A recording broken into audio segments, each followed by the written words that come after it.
नमस्कार दोस्तों, आपका स्वागत है हमारे चैनल बिजनेस बाय चॉइस में। क्या आपने कभी सोचा है कि पराठे वाला, साधारण सा आदमी, ठेले वाला कितना कमाता होगा? जो साइड में अपना ठेला लगाता है और वो पटरी पे किनारे पे लगाता है ठेला और परोसता है ऐसे ही पराठे, वो कितना कमाता होगा दिन के? तो आइए जानते हैं, हम बताएंगे पॉइंट टू पॉइंट आपको कि कितना वो कमा लेता है। दोस्तों, आपका बिजनेस कैसा चलेगा वो आपकी लोकेशन तय करती है। ग्राहक खुद आना चाहिए, आपको ग्राहक के पास में या एडवर्टाइज करने की जरूरत नहीं है। ग्राहक खुद आना चाहिए, क्योंकि आपको कोई खर्चा नहीं करना, कोई दुकान लेके नहीं बैठना है, एक ठेला लगाना है। तो आपकी लोकेशन रहने वाली है bus stand, railway station, hospitals, बड़े हॉस्पिटल्स और कोई भी अपने जो भी फैक्ट्रीज एरिया वाला मॉल होता है ना, उसके बीच में आपको ठेला लगाना है। और कहीं जगह पर नहीं लगाना, क्या पता आपका ठेला चले ही ना और आप बिजनेस को वापस ले लो। तो मेन होती है लोकेशन। इन 4-5 जगहों में से एक जगह लगाना जो बढ़िया हो। अब दोस्तों, इन्वेस्टमेंट लगभग आप मान के चलो 30,000 का इसमें इन्वेस्टमेंट होगा, वो भी ठेले का होगा और कुछ इन्वेस्टमेंट होना नहीं है। और इसमें लगने वाली चीज़ें, आलू हो गए, सब्जियां हो गई, वो रेगुलर होगी, दही, अचार, आटा, ये सब लगना है और कुछ नहीं लगना है। तवा, गैस, चूल्हा, ये सब लगना है और कुछ नहीं। ये मोटा मोटी आपको बैठ जाएगा 5 से 7 हज़ार में, आपका बिजनेस शुरू हो जाएगा अगर ठेला अलग से है तो। ये सब आपके 5-7 हज़ार में होने वाला है और कुछ ज़्यादा नहीं लगना। दोस्तों, आधी तैयारी आपको घर से ही करके लानी पड़ेगी। ठेले पे खाली पराठा सीखेगा और कुछ नहीं होगा। पराठे को बनाने के लिए ठेले पे गरम गरम रखा जाएगा। बाकी 2 सब्जियां घर से लानी होगी, दही लाना होगा, अचार घर से ही लाना होगा। यहाँ कुछ नहीं, ठेले पे कुछ नहीं बन सकता। ठेले पे खाली पराठा बनेगा, वो भी तेल में। ठेले पे और कुछ नहीं बनेगा और स्टाफ रखने की कोई ज़रूरत नहीं है। आपका शुरुआती स्टेज है तो आप घर से, घर वाले मदद कर देते हैं, घर से ही शुरू करें और ठेला लेके आएँ और लगा दें वहाँ पे और पराठे सेक सेक के बेल बेल के देते रहे कस्टमर को। डेली के कितने पराठे निकलेंगे? डेली के आपको समय कितना होता है दोस्तों? मान लो अपने 1 महीने पहले लगाया है तो आप सोच रहे हो मैं 150-200 पराठे निकाल दूँ, वैसा होने वाला नहीं है। धंधा धीमे धीमे टाइम लेता है जमने के लिए और आपकी लोकेशन कौन सी है उस पर टाइम लगता है। लोकेशन अगर अच्छी भीड़ भाड़ हुई तो कम ही टाइम में जम जाएगा, आपको पहले ही महीने से बहुत अच्छा प्रॉफिट देने लगेगा।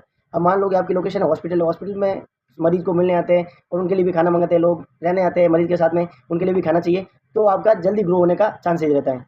अब खर्चा, खर्चा डेली का मान के चलो आप 50-60 रुपये, 100 रुपये दही का और 200 रुपये का 5 किलो आटा चला जाएगा और सब्जियों में 200 रुपये चले जाएंगे। ऐसा मोटा मोटी मान के चलो 700 से 800 रुपये गैस वैस मिला के खर्चा बैठ जाएगा। और एक पराठे की हमारे इधर तो रेट है, बड़ा पराठा होता है जिससे फुल डाइट हो जाती है, लगभग फुल डाइट हो जाती है। तो वैसा पराठा हमको 60 रुपये में यहाँ मिलता है। 2 सब्जी मिलती है, एक दही मिलता है, एक अचार का चम्मच मिलता है, ये सब मिलते हैं 60 रुपये में। और आपके शहर के हिसाब से आप अंदाजा लगा दो। 60 रुपये मोटा मोटी, मैं ज़्यादा फेक नहीं मारने वाला। मैंने मेरे पराठे वाले से पूछा ही है कितना तू एक दिन के पराठे बेल लेता है। मैंने उससे खर्चा नहीं पूछा है, खर्चा बोल देते वो थोड़ा यूँ हिचकिचाता है, इस वजह से मैंने बोला तू कितना पराठा सेल कर देता है डेली का? तो वो 9 बजे आता है दोस्तों और वो चला जाता है लगभग 3 बजे दोपहर को चला जाता है, क्योंकि पीक टाइम होता है यही दोपहर का, यही चलता है। बाकी कोई शाम तक लगाने से कोई मतलब नहीं है, पराठा कोई नहीं खाता शाम को, दोपहर को मेन पीक टाइम होता है। तो उसने बोला 70 पराठे मैं निकालता हूँ डेली के, और उसका जमा जमाया ठेला है और एरिया में है, बेस्ट लोकेशन है, ठीक ठाक लोकेशन है उसकी। तो मोटा मोटी 70 इंटू 60 लगभग होते हैं 4,200 के आसपास। 4,200 होते हैं। 4,200 में आप देखना आपने लगभग 800 रुपये का तो खर्चा कर लिया।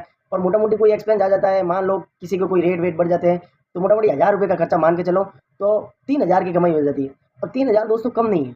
अगर महीने में आप 25 दिन भी लगाओ ना, तो भी एक अच्छे अच्छे जॉबर को आप पीछे छोड़ सकते हो। महीने के 25 दिन ही 75,000 रुपये होते हैं। 75,000 कौन कमाता है? आप आपके आसपास में बताना, 75,000 कौन कौन कमाता है? जो अच्छी पोजीशन पे है वही कमा लेते हैं, सरकारी नौकरी वाले कमा लेते हैं। लेकिन एक आप अनपढ़ रह गए हो तो ठेला लगा के भी इतने पैसे कमा सकते हो। आज दोस्तों कई लोग ऐसे हैं, कई लोगों के ठेले जम गए हैं। मैं एक ठेले वाले को जानता हूँ, वो ठेला लगाता था, फिर उसको कोई कोई जगह का इशू हुआ, उस वजह से उसको कोई लड़ाई हो गई और वो निकल के आ गया साइड में। उसने 22,000 किराए में एक दुकान ली और वो दुकान भी खूब चलती है, उसका मंथली गल्ला है 2 लाख का। तो दोस्तों, कोई धंधा छोटा या बड़ा नहीं होता है, आपको धंधे की जमाने की जरूरत है और खुद काम करो, टेस्ट अच्छा रखो, तो आपका धंधा जमेगा ही जमेगा। और अच्छी लोकेशन होगी तो और भी जल्दी जमेगा, आपको कोई भी देरी नहीं करनी होगी। तो ऐसे ही इन्फॉर्मेटिव वीडियो जानने के लिए और मेरी चैनल पे आपको कम बजट में अच्छा बिजनेस, अच्छा सुझाव मिलेगा। तो दोस्तों, वीडियो अच्छा लगा तो वीडियो को लाइक कीजिए, चैनल को सब्सक्राइब कीजिए और प्यारा सा कमेंट कर दीजिए। मिलते हैं एक नए वीडियो के साथ में। और आप कोई ना कोई बिज़नेस करो, बिज़नेस नौकरी से अच्छा होता है, ये मैं बोलता हूँ। बिज़नेस नौकरी को कहीं ज़्यादा बीट कर सकता है, लेकिन एक सही लोकेशन और आपके हालात सही होने चाहिए उस बिज़नेस को चलाने के लिए। तो तब तक जय हिंद।